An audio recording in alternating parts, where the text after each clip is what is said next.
Bismillahirrahmanirrahim. Assalamu alaikum. Welcome to Newsroom. I'm your host, Khalid. But today is Monday, the 7th of March, 2022, and we'll discuss the following during the course of the show. We'll begin, ladies and gentlemen, with a remembrance of what happened this very day in 1990 in Chanapora in Indian illegally occupied Jammu and Kashmir, when multiple women were raped there by the Indian forces. This trend or such trends of barbarities and brutalities on the people in Indian illegally occupied Jammu and Kashmir has been continuing before that and since then as well, especially since the abrogation of Articles 370 and 35A. The intensity has increased.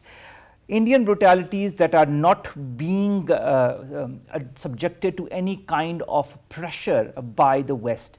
This and more is going to be discussed in our first segment. Our second story, ladies and gentlemen, of the day concerns the FATF and Pakistan's efforts to fight terrorism. We all know that Pakistan has complied with almost all of the conditionalities that have been put by the FATF. Nevertheless, the FATF continues to put Pakistan in the grey list, and now, of course, the United Arab Emirates has also entered this grey list. 32 out of 34 action points have been addressed and complied to by Pakistan. Nevertheless, the FATF continues to sanction Pakistan. This is going to be our second segment. Then we'll be talking about Israeli forces who've shot down an Israeli teenager after he allegedly stabbed two officers in the old city in occupied East Jerusalem. This incident took place at Bab Hatta, which is one of the gates to the Al-Aqsa Mosque. This is not the first of the incidents. There have been many incidents, and we've discussed about that in the past as well, about teenagers and Palestinian youth that have been killed or subjugated to violence by the Israeli forces. And then finally, ladies and gentlemen, we'll end on a rather sad note. Mohammad Rafiq Tarar Sahab, who was a former president of our country, died at the age of 92 after a prolonged illness. Many messages of eulogy have come from different sectors, whether it be the chief of the army staff, whether it be the chief of the other forces as well. A long list of people have paid tribute to Mr. Rafiq Tarar. This is going to be our last story. Let's begin with our first segment, ladies and gentlemen, and that concerns the Chanapora incident. And of course, many decades later, we still remember the atrocities committed to the women in Indian illegally occupied Jammu and Kashmir, atrocities that continue to date. More in the following report. Tyranny unleashed upon innocent Kashmiris in Indian illegally occupied Jammu and Kashmir finds no precedent in the modern history of mankind. India, being the most brazen violator of human rights under the shadow of majoritarian exclusivism of RSS, is infringing rights of not only Kashmiris but also minorities of mainland India. One of the most horrendous episodes of Indian illegally occupation materialized on 7th March 1990, in which India's largest central armed police force raided several houses in a Chanapora locality of Srinagar, raping a number of women. In their heinous bid to terrorize Kashmiris by mass rape of women, even minor girls were not spared from devilish brutality of CRPF. Committee for Initiative in Kashmir, which visited the valley between 12th and 16th March 1990, interviewed the victims, and the gory details of this ugliest episodes were further revealed, lending further credence to Indian propensity to use rape as a weapon of war. A report by Asia Watch and Physicians for Human Rights has documented rape cases that occurred since 1990 in Indian illegally occupied Jammu and Kashmir. The ruthlessness of Indian security forces against Kashmiris is consequence of sheer impunity granted by Armed Forces Special Powers Act and Public Safety Act that give immunity to Indian security forces. As Indian illegally occupied Jammu and Kashmir stands at the brink of genocidal violence under merciless strangulation by Hindu nationalist government, it's high time for international community to take notice of India's blatant human rights violations. Now, to discuss this incident and more, the brutalities that have been perpetrated by India in Indian illegally occupied Jammu and Kashmir, we've been joined by two guests. One is online. We've been joined by Lieutenant General Raza Khan Saab. He is a defense analyst. Thank you very much, sir, to have joined us. And in the studios, we've been joined by Altaf Hussain Wani Saab, who's a Kashmiri activist. Thank you very much, Wani Saab, to have joined us in the studios as well. Let's begin with Raza Khan Saab. Raza Khan Saab, when you look at today's significance and look at what happened in 1990 in Chanapora, where the scores of women and girls were raped, and this is a continuation of the brutalities that have been committed by the Indian forces since the independence of Pakistan.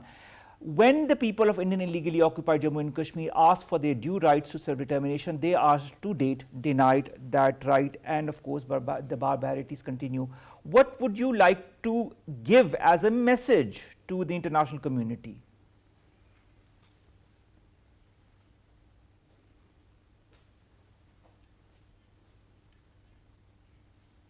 Sir, I cannot hear you. I think your button is muted. If you could kindly unmute it. And in the meantime, I'll ask the same question to Altaf, Hussain, Wani Saab. Wani Saab, when you look at the scores of incidents, and I have the whole list of incidents just that happened in 1990, the Katle-Aam that happened in 1990, the first massacre at Gao Kadal, then in Handwara, then in Zakura, Tenkpora, then in the Haval massacre of May 21, 1990, and then to add that is this Chanapora incident in which the women are raped. When you look at 1990 and when you look at today in 2022, much hasn't changed, has it? You see, unfortunately, nothing has changed. It has intensified, rather. When you look at this Chanapora incident, it's a very less reported incident in the press and media, and also by the international organization, I must say. This Chanapora incident, which was originally one of the incidents which took place in early 90s, when the current moment for the right self-determination emerged in occupied Kashmir. And on the very beginning, the Indians devised their policy. There were two policies. On one hand, to kill the people, the youth, to kill people in fake encounters, even in 90s, and take them away from their homes, kill them near the borders and others, and allege that they were crossing the border and all that. This was the one policy. The other was to use the rape as a weapon of war right from the beginning. It started from Chanapora, and then in Islamabad. Then we have Kunan Poshpura, Shupian rape case, and many other rape cases. And like you counted on the massacres that took place in occupied Kashmir, when we count on these, at least 21 massacres have taken place in occupied Kashmir, where more than 50 people at one time were killed by the Indian Army. Unfortunately, all these things, when these were happening, the international organizations were not allowed to come to Kashmir to report in the Kashmir. But even then, in 1993, the Human Rights Watch had a report living in a fear on Indian-occupied Kashmir. Then Amnesty International had its reports, and many other Physicians for Human Rights has its reports on Kashmir. And at the end of the day, we saw in 1993, even UN High Commissioner for Human Rights at that time also spoke of the rape case which happened in Kunan Poshpura in 1991. He spoke on that, and it was taken up by the United Nations High Commissioner.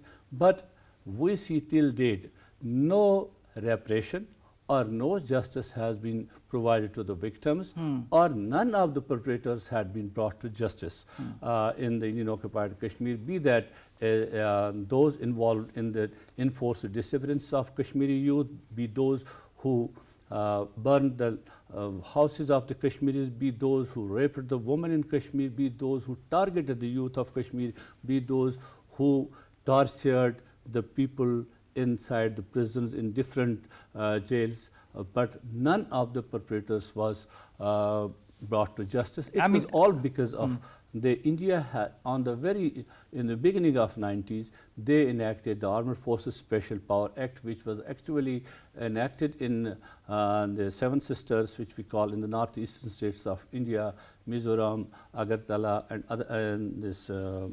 other places, Assam and others, Manipur, Tripura and others. It was enacted there, and then it was enacted in occupied Kashmir, because this law gives total impunity to the armed forces. They cannot be tried in any court. That is a very interesting point that I'm going to take with Raza Khan Saab. Raza Khan Saab, when you look at the Special Powers Act that was given to the forces in illegally occupied Jammu and Kashmir, don't you feel this should have been condemned there and then by the West? And to date in 2022, when you look today at the situation in the valley and also in all the past decades, not much of a change except for an intensity in the barbarities has occurred, and the West is still mum. Why is that, in your point of view?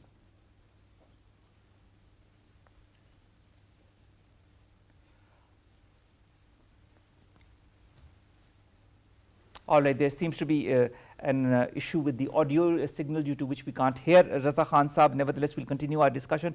When you talked about the reports, Asia Watch, Human Rights Watch report of 1990. If you look at the international organizations report since 2017, the OIC has taken out one report, the UNHRC has taken out two reports, and the All Party Kashmir group in the UK has also released its report in 2018. But as you said, the West has not really reacted the way it should have. But in all of the scenario, and when you see a difference in the reaction to certain countries and then towards India, why is that disparity? Apart from the economy or the geo-economic situation, is there anything else that the West is keeping mum for? See, first of all, it is the economy, it is the geopolitics which is in it, because they use the human rights as a pretext wherever they want to. When there was a insurgency in Sri Lanka, then there was a massacre in Sri Lanka, and Sri Lanka was ousted from the Human Rights Council. Similarly, there was a commission of inquiry which still is conducting its investigation in Sri Lanka. And similarly, only 12 people died in Libya, and the NATO forces came and bombarded Libya. And Libya was also suspended from the Human Rights Council. But unfortunately, in case of India, either we say it was a Muslim cause, we can say, but Kashmiri cause was not a Muslim cause. It is a cause of self-determination. It's cause of the people of Jammu and Kashmir. It's a cause of human rights as well. Human rights. It's cause of the UN Charter. And you see, the Human Rights Commissioner in its report has also said the Kashmiri's right to self-determination is valid, and it should be given to them in the two reports. And thereafter, in different contexts, the Human Rights Commissioner or the international human rights organizations have always raised the concerns about the situation in occupied Kashmir. But the governments in the West or elsewhere, we can see the governments have remained rather mute spectators to what is happening in occupied Jammu and Kashmir. And because of that, India became arrogant. And on 5th of August 2019, India stripped off all the whatever autonomy was there, and then put whole of the Kashmir under communication blackout and siege, and then did whatever they want. And they have changed now the demography in Kashmir, all the laws have been changed, and Kashmiris have been left at the mercy of the Indian army and the RSS goons. This is the double standards of the international community and hypocrisy of the international community when we see the different conflicts emerging around the globe. The United Nations was made, or Security Council was there to protect the rights of the people and to do the justice to the people, but unfortunately it has failed to do. And because of its failure, because of its polarization in the blocks in the UN Security Council and also in the international community, we see we the people of Kashmir have not been heard as we should have been heard for last 75 years. That is so true. And we see whenever there happens is another crisis, the international community jumps in and immediately sanctions the perpetrators. But when it comes to India, they remain silent. Till date, they are silent. They did not sanction India of the crimes they committed against humanity. As we see the international law, there is every evidence that India is violating the international law. India is committing war crimes in Kashmir, and India should have been the prosecutor of the ICC, should have himself issued a notice to the India for this investigation, and UN should have made a commission of inquiry for it, but it has not happened so long. Let's talk about the United Nations resolutions with the Referent General Raza Muhammad Khan Sahab. Raza Muhammad Khan Sahab, if you look at the amount of resolutions that have been passed, starting from the UNSCR 38 in 1948, going all the way onwards and upwards till the recent resolution that has been passed by the United Nations, there have been scores of resolutions that have been there, and I have a list of all of them right here. Why hasn't the United Nations reacted the way it should have when it reacts very stringently when it comes to other countries? First of all, I think I would like to actually reiterate one of the major clauses of all these resolutions, which states that the government of India should use and should ensure that it by itself and the state government takes their best endeavors to effect the withdrawal from the state of all Indian nationals, all Indian troops, other than those who are normally resident therein or who on 15th August 1947 have entered it for a lawful purpose.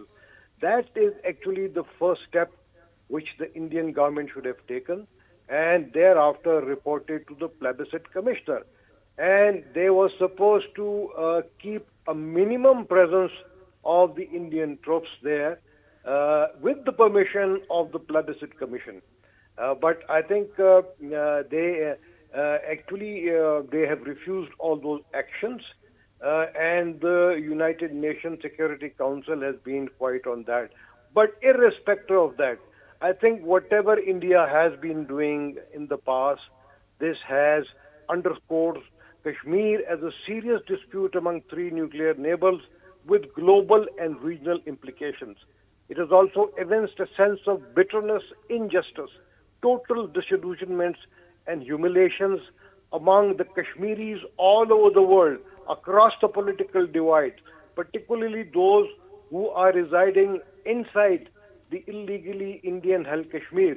And it has also united many of the parties in Kashmir, the APHC, the Hurriyat Conference, and many others, even with the pro-government parties like the PDP and the National Conference, etc., against the government.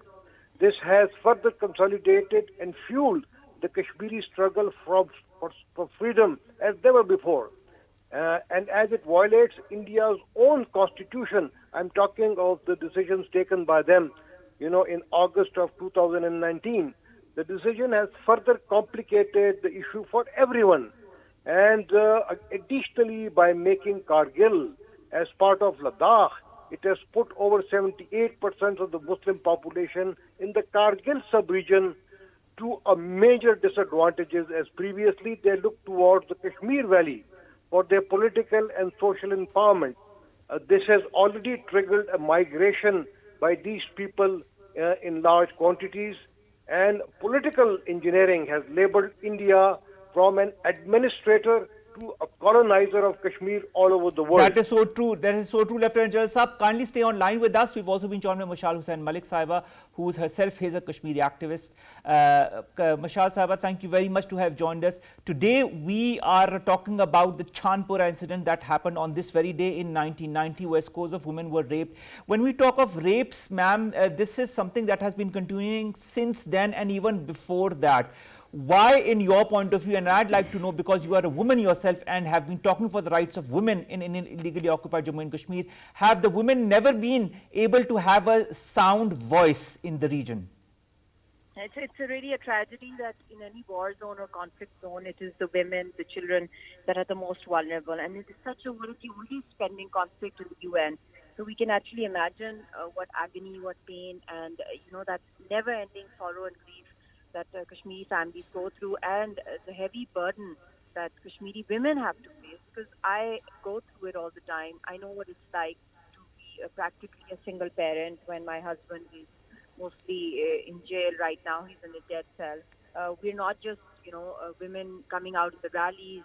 We're looking after the homes, the children, the post-traumatic stress disorder that Kashmiri women, I go through, the rest of them, and the ratio of the rape victims is so high that the data that comes is very little compared to the exact statistics, because there's a lot of underreporting over there, and sometimes when the victims go there to get the case of harassment or rape against Indian forces, their families get attacked, their families get harassed, and then missing persons, the journey of the half mothers, half wives of missing persons, how it is, they have to go around to the courts, to the police stations, to the army camps, and take care of the family, go out for jobs, for studies.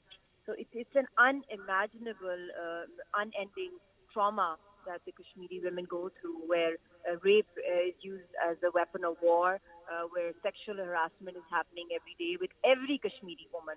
that walks on the road, the way the Indian Army abuses them, passes comments, the body searches that they do. I have witnessed it many times, and the foul language that they use against us, it makes us feel so degraded. So these are tools of terrorism to terrorize the public, the women especially, and in such hostile environments. Practically every woman over there is,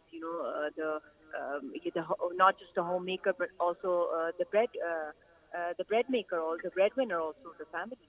And I don't know what goes around, how the food comes on the table, because when they go out, how they get jobs, it's extremely difficult for Kashmiri people to get jobs there now, especially after abrogation of Article 370 and 35A. The job quotas have also been shifted and given and allotted to the Indian citizens over there, and be it in the bureaucracy, be it in any other department over there.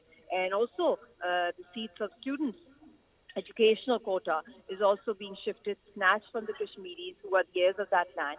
So in every way, Kashmiris are being marginalized from every way whatsoever.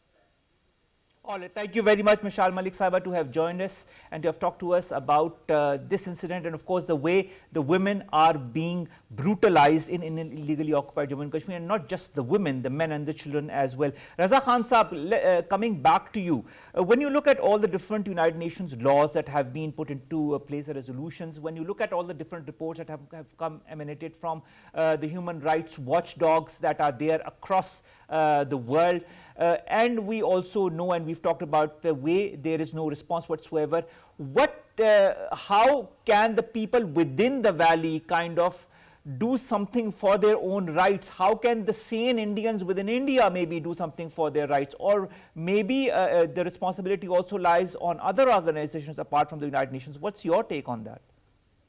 You see, the EU, the OIC, and the United States, Organization for Religious Freedom, they have raised, a number of apprehensions in the last 2 years, and this again has externalized and sensitized the Kashmir dispute, and it has attracted wide condemnation by the international media outlets, many Western governments, and this by itself has badly tarnished the Indian image abroad and outraged the conscience of mankind.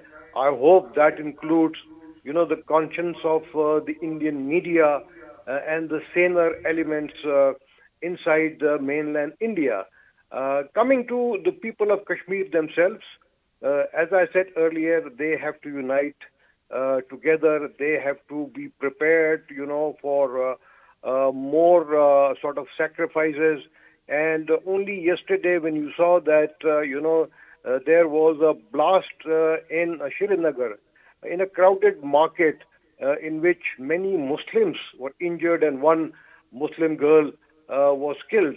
I think all that, it points toward the frustration of the Indian government and the RSS terrorists, who are trying to prove to the world that, the promises that they had made. Of course, a promise that the people of Indian illegally occupied Jammu and Kashmir need to put to themselves, and as well as the sane people of India or other organizations apart from the United Nations, and also within the United Nations, those countries that work for the human rights and diligently work for the human rights as well. Final question from you, Altaf Hussain, Wani Saab, and you were talking to me about all the different laws that were passed since 2019, and I would like to add the Indian Citizenship Amendment Act, also the different bills that have been put forward, the incarcerations, the children who are in jails since 2019, more than 4,000, and then we add to that the different measures for coercion of women, children and adults in illegally occupied Jammu and Kashmir.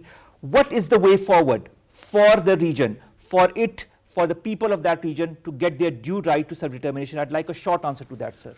You see, the people of Indian occupied Kashmir have been struggling for their due right. They have given lots of sacrifice and they continue to sacrifice.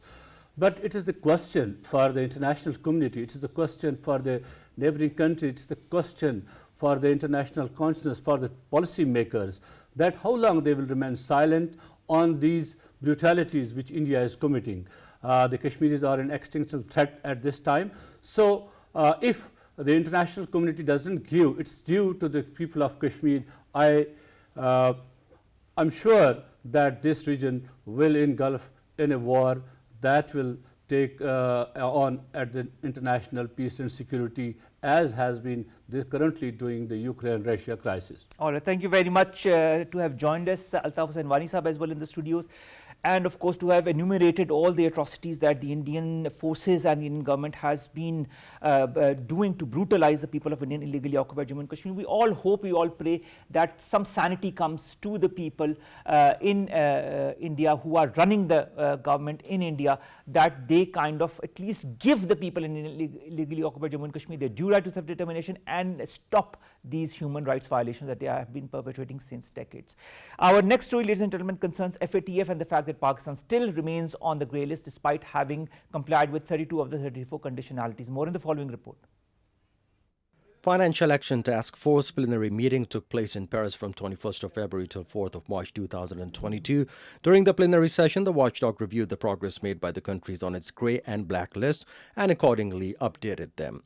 It is no surprise that FATF has retained Pakistan along with the UAE on its so-called grey list of countries under increased monitoring until June. Pakistan Finance Chief Shaukat Tareen stated that the recent decision by FATF to retain Pakistan on its grey list was politically motivated under the influence of some powerful nations and hoped that Pakistan would soon exit from the grey list this year, as it has already achieved almost all targets set by the task force. This is despite the significant progress made by Pakistan in completing the required actions and its political commitment to implementing a comprehensive action plan as acknowledged by the FATF over the last couple of years. The international watchdog revealed that Pakistan has completed 26 of the 27 action items in its 2018 action plan. Since 2021, Pakistan has taken swift steps towards improving its anti-money laundering and combating the financing of terrorism regime and completed 6 of the 7 action items ahead of any relevant deadlines expiring. Previously, in FATF's second follow-up report about Pakistan's development in combating terror financing, it remarked that Pakistan has made notable progress in addressing the identified deficiencies. It is a well-known fact that the watchdog has let many countries off the hook, even though they have done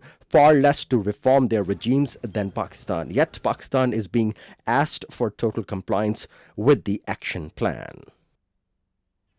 Ariba Shahid, political economist, joins us online. Ariba, thank you very much to have joined us. Ariba, what are the main reasons in your point of view that Pakistan still remains on the FATF list?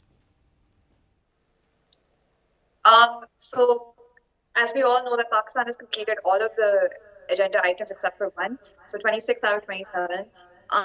It is kind of unfair considering the fact that Pakistan has not only done so much, but it also gives a strong commitment towards completing the one that's left. A primary reason for this could also be lobbying in the international relations that we have. So there's that, and the perception that Pakistan has, in addition, the lobbying of probably India, the lobbying of other important nations as well. So this is more of a political and international relation and diplomatic move than it is of an economic or anti-money laundering, because there are so many countries that are less compliant than Pakistan is, but the fact that Pakistan remains on the grey list while other countries are not added to the grey list, and the fact that Pakistan is expected to do more than the rest of the world, that makes it seem somewhat racist Ariba, and somewhat discriminatory. You talk about Pakistan being pushed to do more. This is a mantra that we've heard in the past as well, and we all know from which side it all came. The fact remains that Pakistan is on the grey list. Now, do you feel that Pakistan will continue to remain on the grey list because Hamad Hassab said that by the next time Pakistan would have complied with all the conditionalities and it will be out of the grey list? What's your take on that? Will the FATF continue to be used as a political tool against Pakistan? So it'll be very obvious in the coming future when Pakistan's going to be done with number 27 as well. That is when we'll find out how much discrimination that we're actually facing. But it is likely that maybe for the next 1 or 2 more reviews, we might remain on the grey list. But eventually, Pakistan will have to come out, and Pakistan will come out, because how much more compliance can you get someone to adhere to? So there is that. But the fact that UAE was recently added to the list makes it also more complicated as well. But keeping all this in mind, it is not long before we're out. But it's like it seems as if no one wants us out. All right. Now, Ariba, in all of the situation that has engulfed the world, with the political uncertainty that the world is currently grappling with, what are the factors that Pakistan needs to take into account in order to move forward in an economically stable manner for its economy to become more stable in the coming months and years, despite the different pressures that are coming from the FATF, despite the different pressures that are coming on the political front as well? Absolutely. And I also feel that the State Bank is doing a good job in trying to increase the financial inclusion in the country, which will create more documentation as well. And all the amnesty schemes that we're having is also, in a way, making things more documented. And eventually that will lead to more transparency and will lead to better reporting. And thus, the whole perception of money laundering and terrorist financing from the country will be addressed. And the fact that we have so much issues in our backyards, we have so many issues bubbling in our backyard, especially considering the Afghanistan issue, and all over the world as well. The very fact that Pakistan finds itself at the forefront makes it very important in all these situations. And I feel that eventually the world will realize the pivotal role that we play, and they will see that Pakistan's important. And all right. Ariba, I'd like your point of view on two important aspects of the FATF and Pakistan's economic compliance with the body. Do you feel on the technical side Pakistan has improved itself as far as its compliance is concerned with the conditionalities that have been put forward by the FATF and the effectiveness of all the policies that Pakistan has implemented? This is my first part of the question. My second part is the fact that Pakistan is also quite close to China. Is that also an impediment for Pakistan to not come out of the grey list? Your answer on the two, right, ma'am. So your first question, Pakistan's doing a really great job at compliance. If you walk into a bank, the difficulty that you face to open up a bank account, or the difficulty that you face when you get money or when you send out money, is primarily because the compliance that our country faces is higher than it is in other countries or in other places. So the very fact that we're doing so much to ensure that the money that comes into the country, goes out of the country, or is spent within the country is clean, and it's not used for the wrong intentions is great. And the regulator, the State Bank, is doing a great job at this. And I see them continuing. And I see them not only working on the compliance and KYC issues, but I also see them coming up with unique solutions to increase financial inclusion while making sure that all the checklists are fulfilled. So yes, I see a drastic change in that.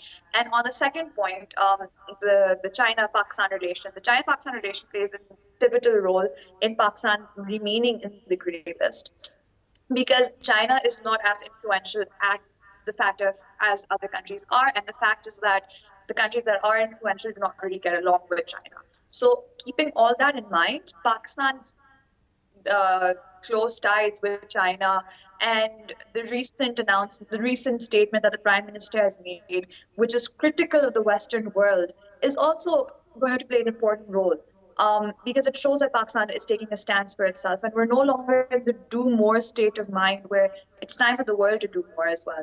So all these will play a part, because like I said, it's now less on financial reporting and it's now more of international relations and diplomacy at play when it comes to the FATF now.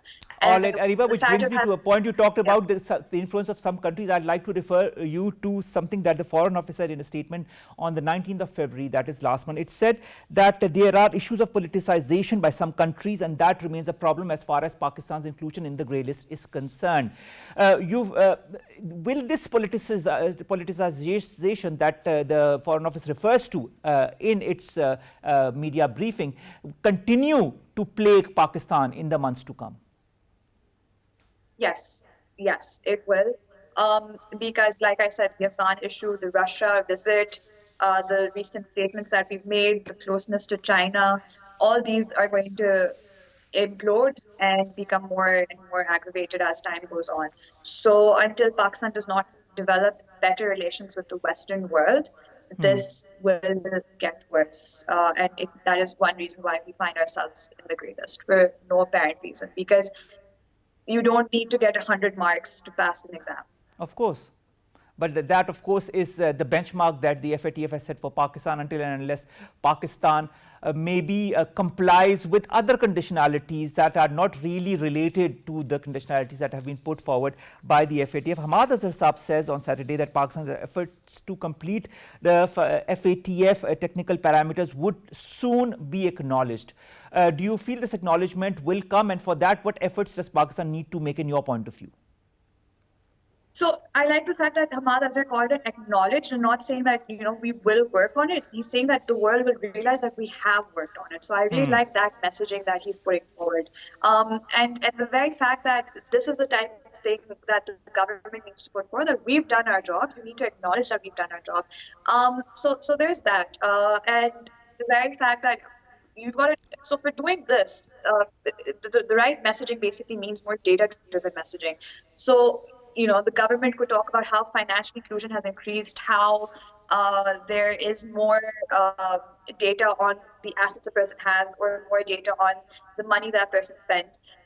Data points such as these, transactions on which what type of donations are done through legal channels, things like that. So the more data points that the government develops, the more data-driven their approach is, the more likely that someone is going to go like, yes, Pakistan has done it all. So you can't just expect them to see changes in the regulatory framework, changes in rules, and go like, okay, fine.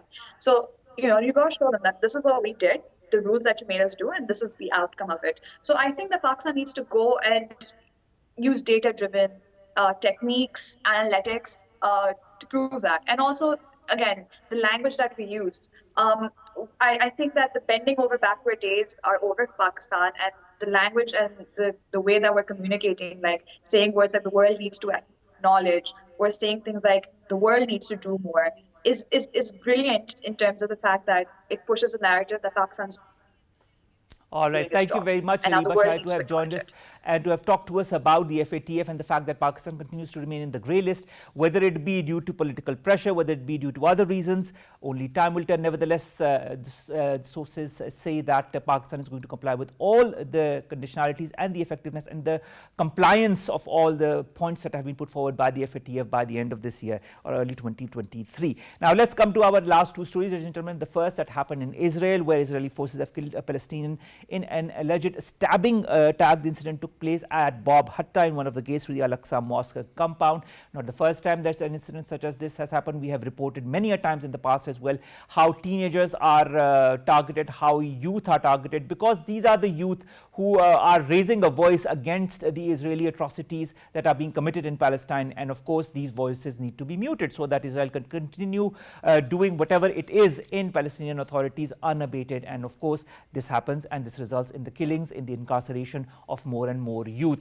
Let's hope, and I just say again, let's hope the world opens its eyes to the realities of the region. And finally, ladies and gentlemen, we'd like to end on a very sad note. Muhammad Rafiq Tarar Saab, President of the Islamic Republic of Pakistan, former President of the Islamic Republic of Pakistan, has passed away at the age of 92 after a protracted illness. This was announced by his family members. And of course, a horde of condolence messages has been coming from all across Pakistan, including the services chief, including the chief of the army staff and other political leaders as well. Muhammad Rafiq Tarar Saab was one of our previous presidents, and he was one of the most decent persons as far as the presidents of Pakistan are concerned. He leaves behind a legacy, but at the end of the day, he leaves behind this aura of a very noble president of Pakistan. With that, ladies and gentlemen, we come to an end of this edition of Newsroom.